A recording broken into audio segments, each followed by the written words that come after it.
내 죄를 자복하라, 내 죄를 자복하라 라는 제목으로 말씀을 나눌 텐데요. 제가 말씀 제목을 이렇게 잡은 것은 13절에 보면 너는 오직 내 죄를 자복하라 라고 이렇게 말씀해 주고 있기 때문입니다. 히브리어로요, 그 돌아오라 이라는 말이 슈브라고 하거든요.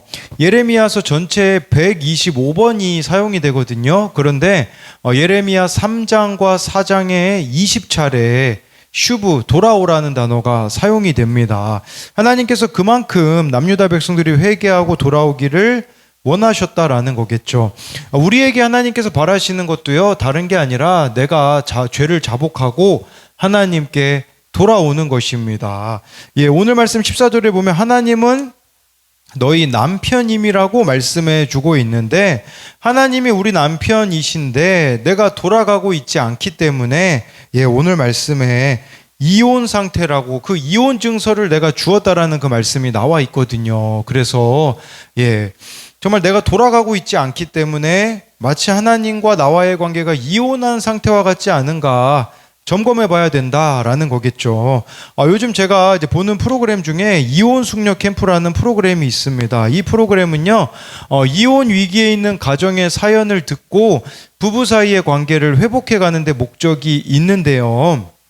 그런데요, 이 부부들의 생활을요, 이렇게 카메라에 담고서 그것을 다 같이 보는 장면이 나오는데, 부부들이 그제서야 자신들의 모습을 보게 되어집니다. 내가 배우자에게 이렇게 행동했구나. 우선적으로 충격을 받습니다. 그리고 자녀들에게도 내가 이런 피해와 아픔을 주었구나를 1차적인 충격을 받죠. 그런데 진짜 충격은요, 언제 받냐면 이제 이 배우들이, 거기 보면 이렇게 배우들이 나오거든요, 프로그램에. 이 부부들의 모습을 연기를 해요. 부부들이 보는 앞에서. 이걸 거울 치료라고 하거든요. 평소에 이들이 어떻게 행동했는지를 이 배우들이 연기를 하는데, 그 모습을 보는 부부는 현장을 뛰쳐나가고 싶어 합니다. 왜냐하면 저 모습이 내 모습이라는 것을 인정하는 것이 쉽지가 않기 때문이라는 거겠죠. 그러나 그것이 크게 깨달아지는 게 있어서 이 부부들에게는 어떤 마음을 품게 되어지냐, 이대로 가다가는 큰일 나겠다라는 것을 생각해 보게 되는 거예요.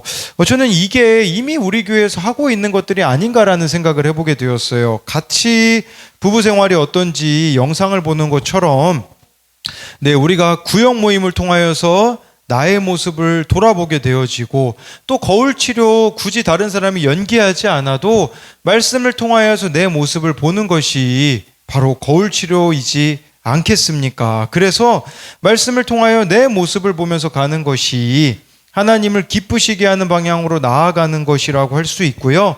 이전처럼 살아가지 않는 비결이라고 할 수가 있습니다. 오늘 말씀을 통해서 내 죄를 자복하는 것이 무엇인지 우리가 함께 나눌 텐데요. 먼저 첫 번째로요, 내 죄를 자복하는 것은요, 하나님을 역이용하지 않는 것입니다. 우리 1절 말씀을 같이 읽어보겠습니다. 시작.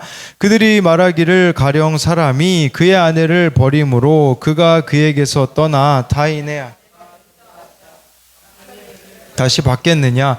그리하면 그 땅이 크게 더러워지지 아니하겠느냐 하느니라.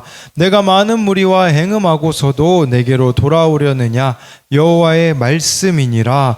이 말씀이 언제 선포되었는지를 우리가 추정해 볼 수 있는데요. 먼저 6절 말씀에 보면요, 요시야 왕 때라고 추정을 할 수 있어요. 이 요시야 왕은 어떤 왕이었냐? 종교개혁을 일으켰던 왕이에요. 그래서 이렇게 성전을 보수하다가 율법책을 발견하게 되어서 그 율법책을 보고서는 이제 종교개혁을 단행하는데, 그때 성경에서 무슨 책을 발견했을까? 사람들이 추정해 봤을 때 신명기를 발견했을 거라고 추정을 합니다. 그래서 신명기 말씀을 가지고 종교개혁을 했을 거라는 거겠죠. 그 신명기 말씀을 발견한 거랑 1절하고 무슨 상관이 있는가? 여러분 여기 1절 말씀 보면요, 사람이 아내를 예를 들어 버리잖아요. 이 아내가 다른 사람의 아내가 됐어요. 근데 다시 돌아오잖아요. 받아줄 수 없다라는 말씀이 신명기 24장 1절부터 4절에 보면 나와 있거든요. 예, 사람이 아내를 맞이하여 데려온 후에 그에게 수치되는 일이 있음을 발견하고 그를 기뻐하지 아니하면 이혼 증서를 써서 그의 손에 주고 그를 자기 집으로 내보낼 것이요 그 여자는 그의 집에서 나가서 다른 사람의 아내가 되려니와 그의 둘째 남편도 그를 미워하여 이혼 증서를 써서 그의 손에 주고 그를 자기 집에서 내보냈거나 또는 그를 아내로 맞이한 둘째 남편이 죽었다 하자 그 여자는 이미 몸을 더럽혔은즉 그를 내보낸 전 남편이 그를 다시 아내로 맞이하지 말지니 이 일은 여호와 앞에 가증한 것이라 너는 내 하나님 여호와께서 내게 기업으로 주는 땅을 범죄하게 하지 말지니라. 예, 3, 4절에 보면 나와 있잖아요. 예, 내가 결혼했는데 이혼하고 나서 다른 사람하고 결혼한 그 아내를 다시 받아들이게 되어지면 신명기 24장 4절 말씀에 의하면요. 땅이 더럽혀지는 거라고 말씀해 주고 있어요. 이게 바로 1절의 내용이라고 볼 수가 있거든요. 그렇다면요. 1절이 우리들에게 주는 메시지는 두 가지라고 볼 수가 있는 것이에요. 하나는요. 그럼에도 불구하고 하나님이 우리를 기다리고 사랑하시겠다라는 것이에요. 우리는 하나님께 돌아올 자격이 없어요. 말씀에 비춰보면요. 그런데 이것을 어느 책에 보니까요. 이렇게 1절 말씀을 의미하는 것을 표현해 왔더라고요. 제가 가지고 와봤는데 율법은 이스라엘과 하나님에게 미래로 나아갈 길을 제공하지 않습니다. 이 율법을 엄격히 해석하면 하나님으로부터 영원히 이혼해야 합니다. 하나님과 이스라엘의 관계를 계속할 수 있는 유일한 길은 약속과 은혜에 기초하는 것뿐입니다. 무슨 말이냐면 율법 말씀에 의하면요. 예, 하나님과 우리는 이혼해야 마땅해요. 돌아갈 수가 없는 자들이에요. 그런데 우리가 돌아갈 수 있는 유일한 비결이 있는데 그게 뭐냐면 은혜 때문에 돌아갈 수가 있다라는 것이에요. 사실 하나님과 우리 사이에는요. 언약 관계거든요, 여러분. 이 언약 관계라는 게 어떤 거겠습니까? 한쪽이 지키지 않으면 죽임당해야 마땅하거든요. 근데 언약을 누가 안 지켰을까요? 내가 안 지켰거든요. 인간이 안 지켰거든요. 그러면요, 하나님과 우리 사이의 언약 관계가 성립이 되려면 어떻게 해야 될까요? 죽어야 되거든요. 그래서 하나님이 예수님을 십자가에 죽게 하심으로 그 은혜에 기초하여 우리를 살게 해주셨다라는 것을 말씀드리는 것이겠죠. 또 1절이 주는 두 번째 메시지는요. 하나님의 사랑과 은혜는 모자라지 않지만 문제는 내가 하나님으로부터 너무 멀리 가버렸다라는 겁니다. 여러분 우리가 착각하는 게 있어요. 그것은 내가 원하는 때에 회개할 수 있다라는 착각입니다. 내가 원하는 때에 죄를 끊을 수 있다고 착각합니다. 마치 예수님이 십자가에서 죽으실 때 우편강도가 회개하고 천국에 갔듯이 나도 죽기 전에 회개하고 천국에 들어갈 수 있을 거라고 생각을 합니다. 그러나 기억해야 됩니다. 뭘 기억해야 되냐? 하나님께 멀리 갈수록 돌아오기가 어렵다라는 겁니다. 내가 죄악을 향해 너무 멀리 가버리게 되어지면요. 너무 뿌리 깊이 죄가 내 몸과 인격에 새겨지게 된다라는 사실입니다. 이러한 것들이 반복이 되면 어떻게 되어질까요? 우리 2절 3절 말씀을 같이 보도록 하겠습니다. 시작. 내 눈을 들어 헐벗은 산을 보라. 내가 행음하지 아니한 곳이 어디 있느냐. 내가 길가에 앉아 사람들을 기다린 것이 광야에 있는 아라바 사람 같아서 음란과 행악 더럽혔도다. 그러므로 단비가 그쳤고 내가 창녀의 낯을 가졌으므로 수치를 알지 못하느니라. 네, 이 말씀에 보니까요. 돌아올 생각을 안 해요. 그래서 내 눈을 들어 헐벗은 산을 보래요. 이 남유다 백성들이요. 산들마다 산당을 만들어 가지고요. 거기서 음란한 짓을 저질렀습니다. 그 당시 우상 숭배는 이런 개념이에요. 하늘과 땅이 만나야지 비가 내린다고 생각을 했거든요. 그 바알과 아세라가 각각 땅과 하늘의 신이었거든요. 그러니까 이들이 그 당시에 그 바알을 숭배한다라는 것은 바알 산당에 가면요. 신전창기들이 기다리고 있어요. 남자들이든 여자들이든 신전창기와 성적인 관계를 맺으면 땅과 하늘이 합쳐서 비가 내린다라고 생각했거든요. 여기 2절에 헐벗은 산을 보라는 것은 그렇게 우상 숭배한 곳을 보라는 것을 말씀해 주고 있는 것이에요. 이들이 음행을 저지르는 게 있잖아요. 마치 아라바 사람 같다고 2절에 나와 있잖아요. 이 아라바라는 것은 무슨 뜻이냐면 건조지 사막이라는 뜻이에요. 사막에 사는 사람 같대요. 예, 이 사막에 사는 사람을 베두인이라고 하거든요. 예, 이 사람들이 광야, 사막 같은 데서 살았으니 얼마나 음란과 행악에 굶주렸겠습니까?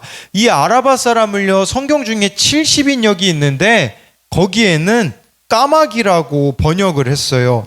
이는 광야에서 음식을 낚아채려고 기다리는 까마귀 같았다라는 거예요. 즉 어떻게 하면 죄를 더 많이 지을 수 있을까?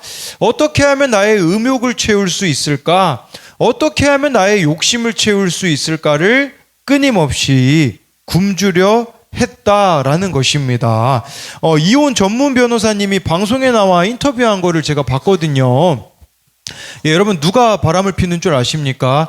부지런한 사람이 바람을 핀다고 합니다. 실제로 한 번에 6명과 바람을 피는 남자도 있었다고 합니다. 얼마나 부지런해야 되겠습니까? 걸리지 않으려면 얼마나 부지런해야겠습니까? 근데 우리도 한번 생각해 봐야 되는 게 있어요. 뭐냐면 나의 욕심을 이루는 데는 부지런한데 하나님의 뜻에는 게으른 사람들이 있습니다. 예를 들자면 제가 오늘 아침에 한결이가 어제 그 돼지 저금통을 돼지 저금통이 아니라 그냥 저금통을 하나, 동전 넣는 저금통이 하나 생겼거든요. 거기 동전을 막 넣어달라고 해서 제가 오늘 아침에 부목사실에 있는 동전을 보여주면서 이거 이따가 주겠다고 하니까요, 계속 이야기해요. 동전 어딨냐고. 그래서 제가 또 까먹었거든요. 갖고 올라가는 걸로 까먹으니까 5층에 있다가 아빠 그 부목사실 비밀번호가 뭐냐고, 자기가 내려가서 그 동전을 가져야겠다고.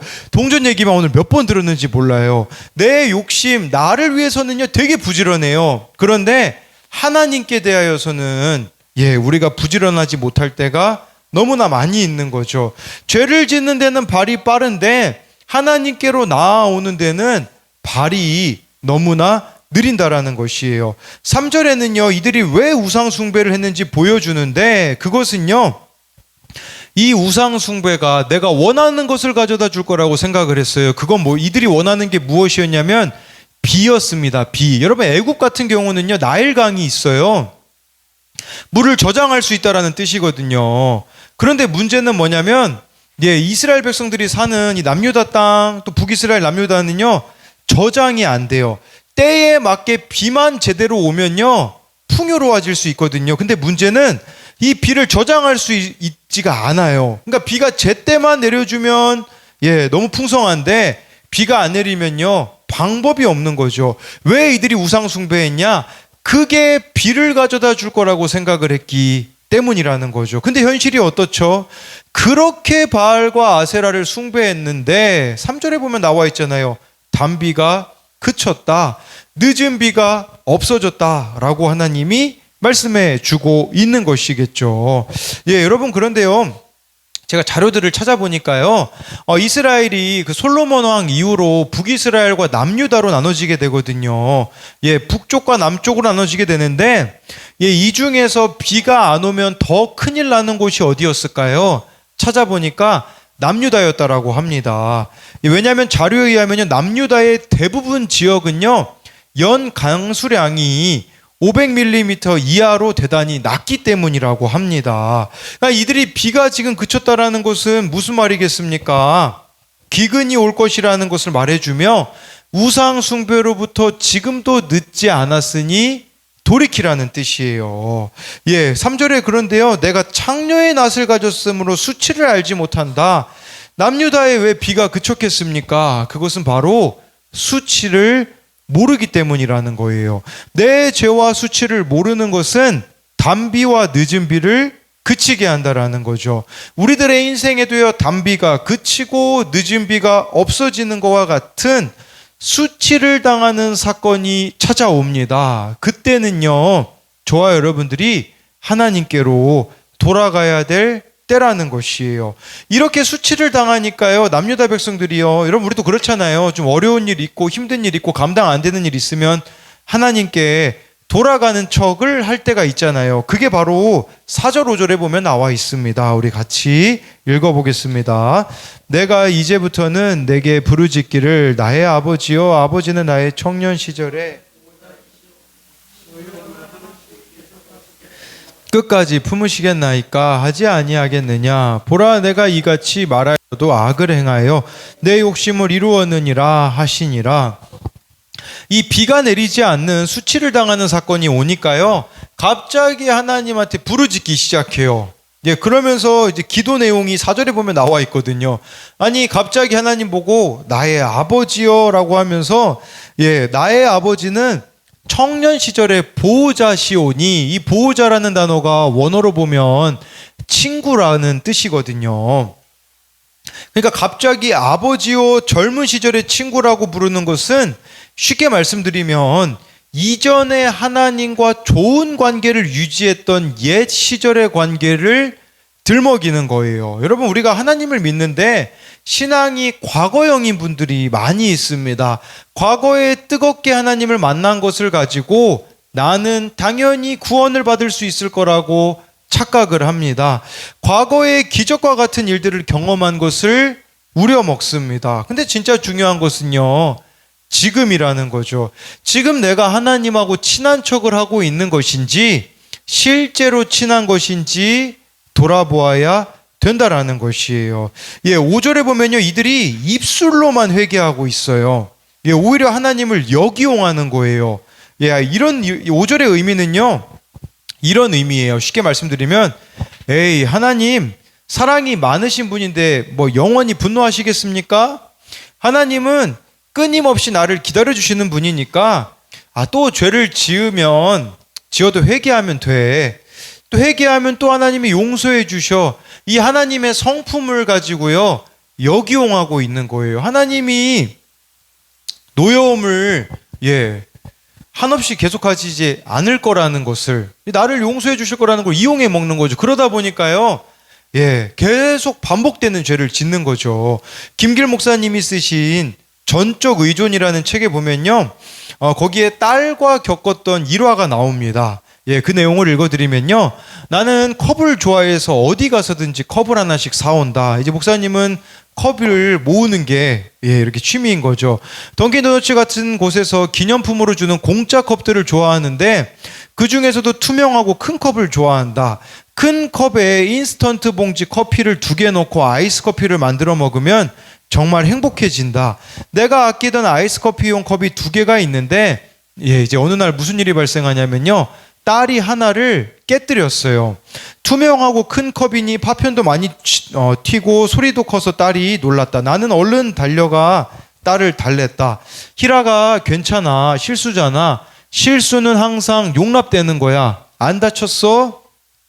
깨진 컵을 치우고 딸을 위로했어요. 근데 문제는요, 그 다음부터였다고 해요. 딸이 컵을 자주 깨요. 컵을 깨뜨리고서도요, 전과 같이 당황하지 않고서는 딱 아버지한테 이렇게 한마디를 던졌대요.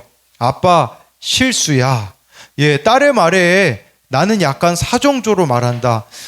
실수도 미안해해야 해. 내가 애써서 모은 컵들이 사랑하는 딸의 실수로 점점 없어지는 상황을 기꺼이 받아들일 수 있다. 내 딸이니까.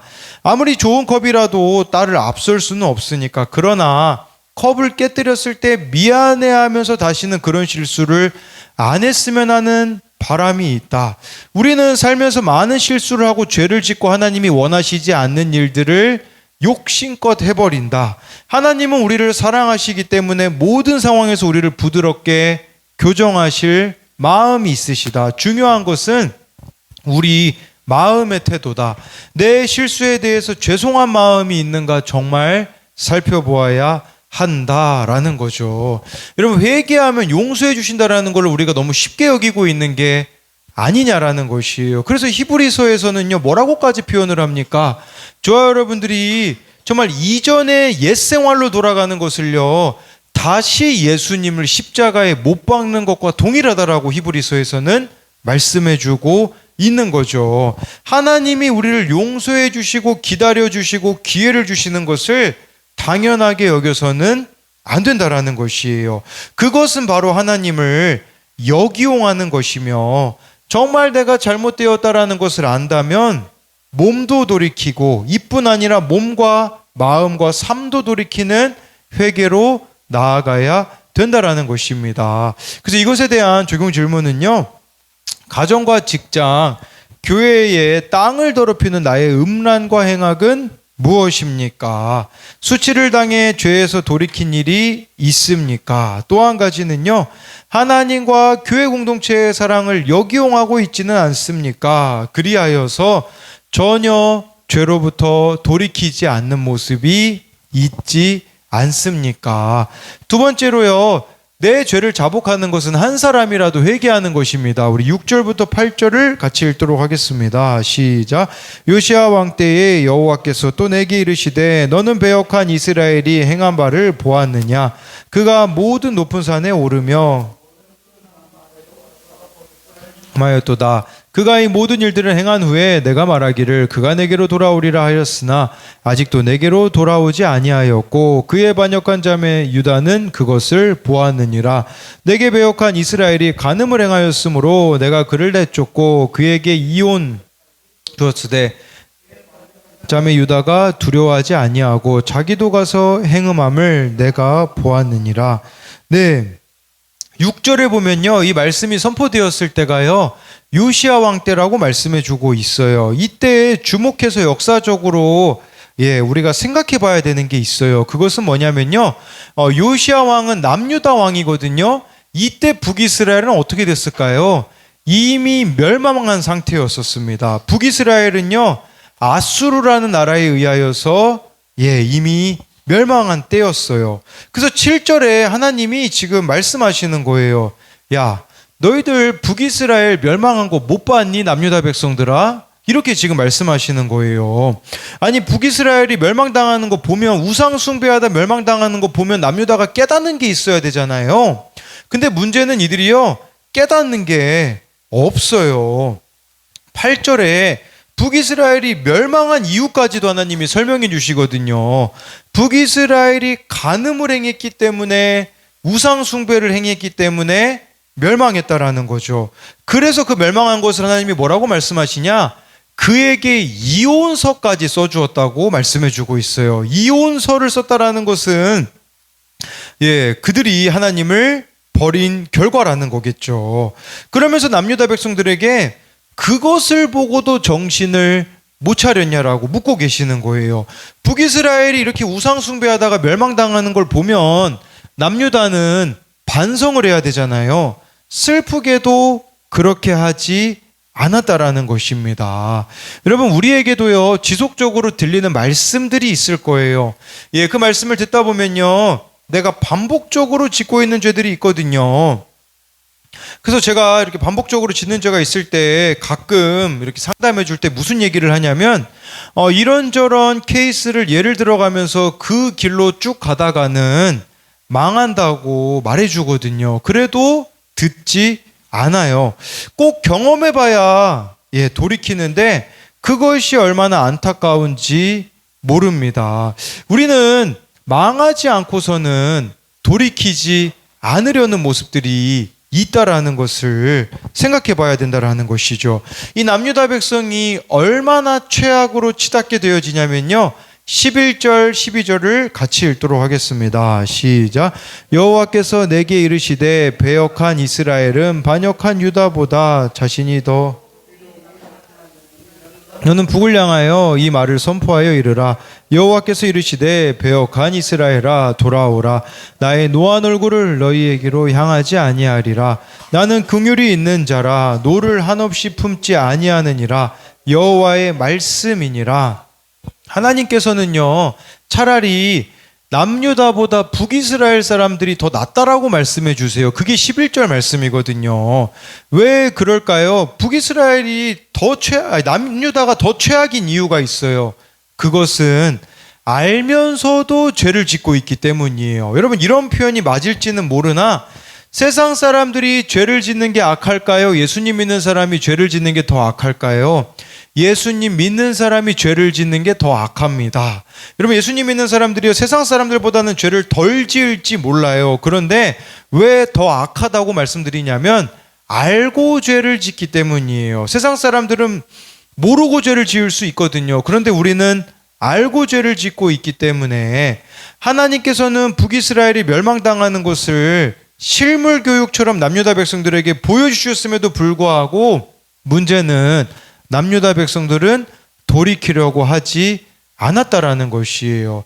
12절이 좀 묘한 말씀이 선포가 되어져요. 하나님이 갑자기요 예레미야 보고요 북이스라엘 이미 멸망한 곳에 가서 선포하래요. 말씀 좀 전해주래요. 그 내용이 뭐냐면 북이스라엘 향하여서요 하나님의 긍휼을 선포하며 돌아와 죄를 자복하라는 말씀을 전하라고 하십니다.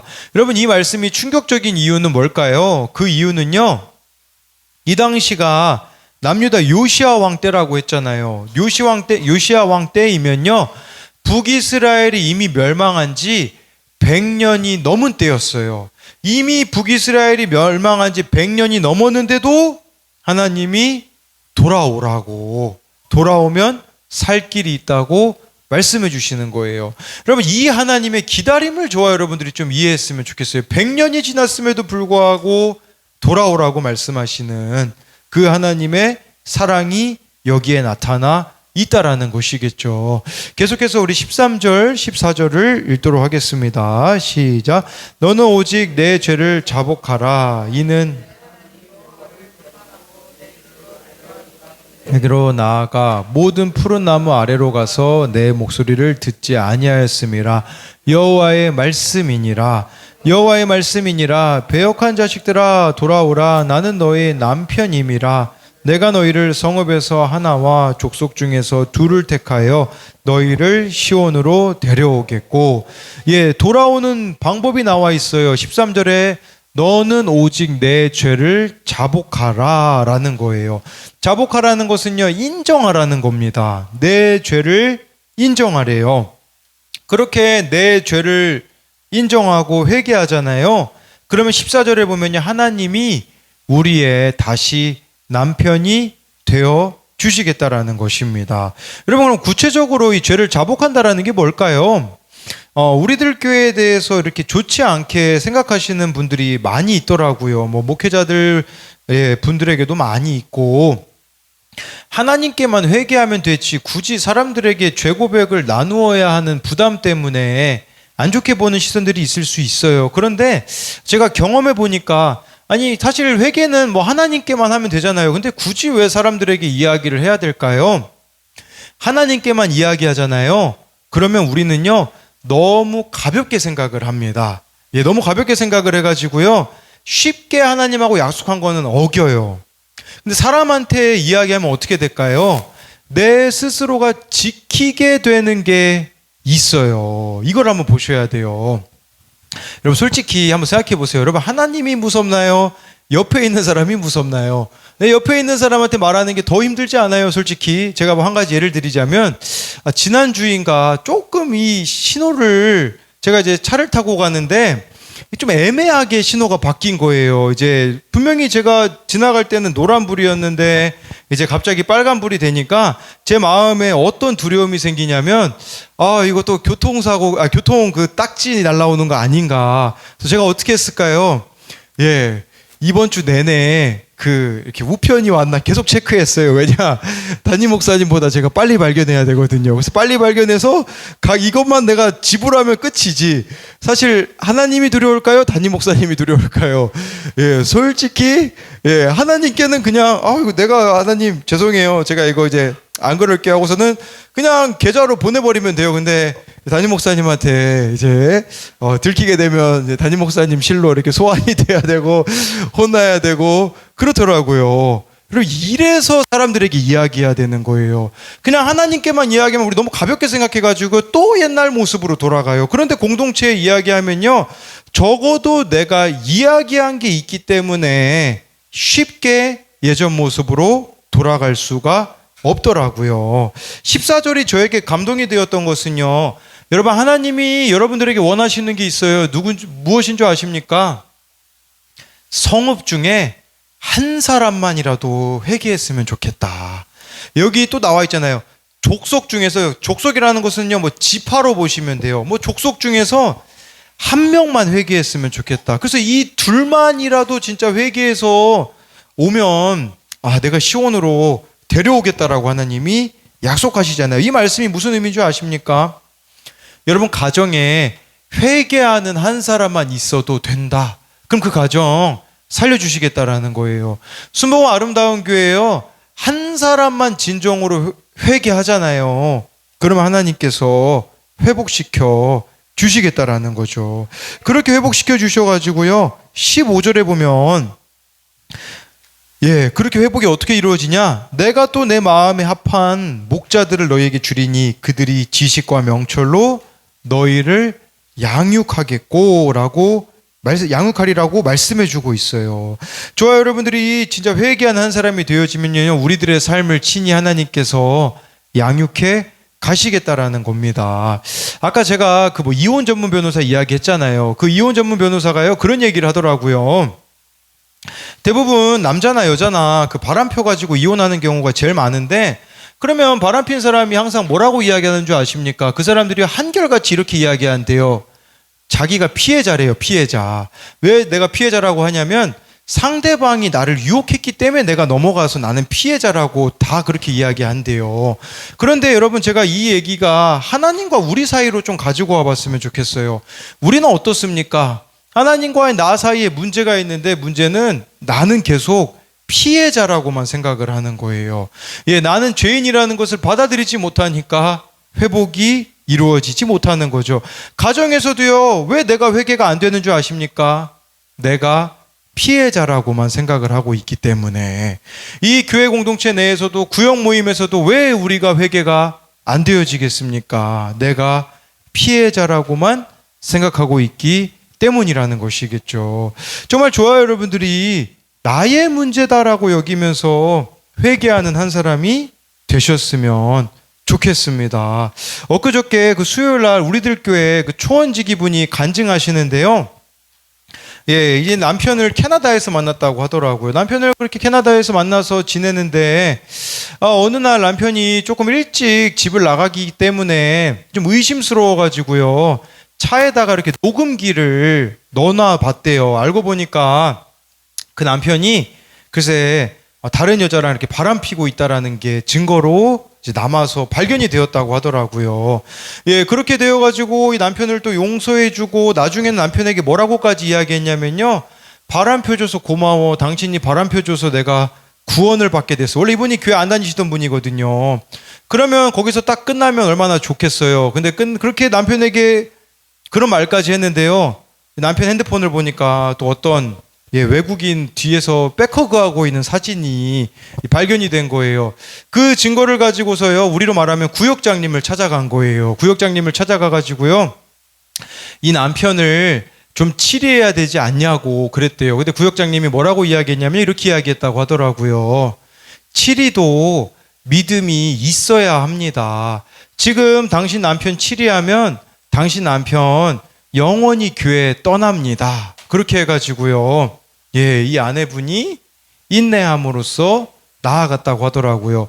결론적으로는 돌이키게 되어지는 일들이 있었거든요. 뭘 이야기 드리고자 하는 거냐면요, 내가 회개해도요, 상대방이 변화되어지지 않는다라고 여겨지는 순간들이 우리들에게 있을 수 있어요. 그러면 나의 이 회개가 소용없다라고 여겨질 수도 있다라는 거죠. 그러나 분명히 14절 말씀은 우리들에게 약속해주고 있지 않습니까?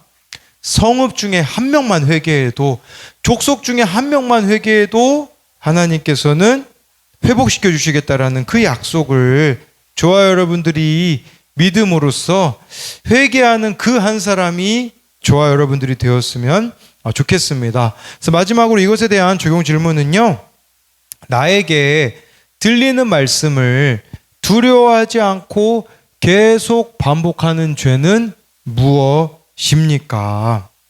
나의 가정을 위해, 나의 교회 공동체를 위해 회개하는 한 사람이 되고 있습니까? 아니면 판단과 정죄만 하는 한 사람입니까? 라고 해서요, 정말 좋아요, 여러분들이 가정을 위해, 우리 교회를 위하여서 회개하는 그 한 사람이 되기를 소망합니다.